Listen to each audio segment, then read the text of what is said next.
Example 4.14ல் அவங்களே கொடுத்துட்டாங்க. DE parallel to AC and DC parallel to AB. Prove that BE divided by EC equal to BC by CP.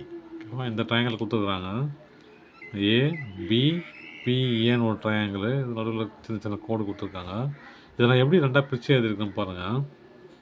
இவங்க கொடுத்த ஹிண்ட்டை வச்சு நான் வரைஞ்சிக்கிறேன். டிஇ எதுக்கு பேரல் ஆகுது?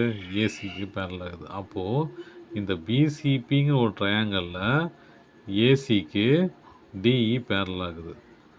அதே மாதிரி இன்னொரு ட்ரையாங்கிள் கொடுத்துருக்காங்க. அதனது டிசிக்கு ஏபி பேரல் ஆகுது. டிசிக்கு ஏபி பேரல் ஆகுது. அப்போது பிபிஏன்ற ட்ரையாங்கிளில் சிடியும் ஏபியும் பேரல் ஆகுது. இதுதான் நான் பிரித்து எழுதியிருக்கேன். இதை பார்த்தாலே க்ளீனாக புரியும். பிபிஏ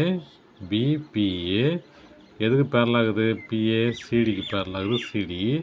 அப்புறம் பிசிஏ இடிக்கு பேரல் ஆகுது, பிசிஏ இடிக்கு பேரல் ஆகுது. ஓகேவா? நான் இப்படி பிரித்து வச்சுக்கிறேன். இப்போது இந்த ட்ரையாங்கிளை இவங்களே கொடுத்துட்டாங்க இல்லையா? ஹிண்ட்டு கொடுத்துருக்காங்க. இந்த கொடுத்துருக்காங்க, கொஸ்டினில் கொடுத்துருக்காங்க பாருங்க. இதை வச்சு தான் எழுதியிருக்கேன். In triangle PBA DC parallel to BA அப்படின்னா இது எப்படி எழுதலாம்? BC by CB equal to BD by டிஏன்னு எழுதலாம். இது ஈக்குவேஷன் 1. ஓகேவா? இது எப்படி எழுதலாம்? அதே மாதிரி எழுதலாம். BE divided by EC BD divided by DA. என்ன தேரம் இது? என்ன தேரம்? BPT theorem. சரியா? By BPT theorem. ஓகேவா? இது ஈக்குவேஷன் 2. இங்கே பாருங்கள், இன்னும் ப்ரூவ் பண்ண சொல்லிக்கிறாங்க. BE divided by AC equal to BC divided by CB. ஆச்சா? அப்போ இங்கே பாருங்கள், ஈக்குவேஷன் 1லேயும் 2லேயும் எடுத்தோன்னா ஃப்ரம்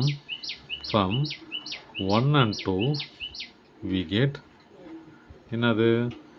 பிடிக்கா டிக்கா பதில் இங்கே பிடி டிஏ வருது இல்லையா? இதுக்கு பதில் நம்ம இதை போட போகிறோம். அதாவது இந்த ஈக்குவேஷனில் பிஇசின்னு இருக்கு இல்லையா? இதை மட்டும் வச்சுக்க போகிறேன். பிஇ இசி இதுக்கு பதில் நான் இதான் போட போகிறேன். பிடிடிஏ தானே? இதுவும் பிடிடிஏ தானே? இதுக்கு பதில் நான் இதை போட போகிறேன். BC CB. அவ்வளோதான் முடிஞ்சிச்சு.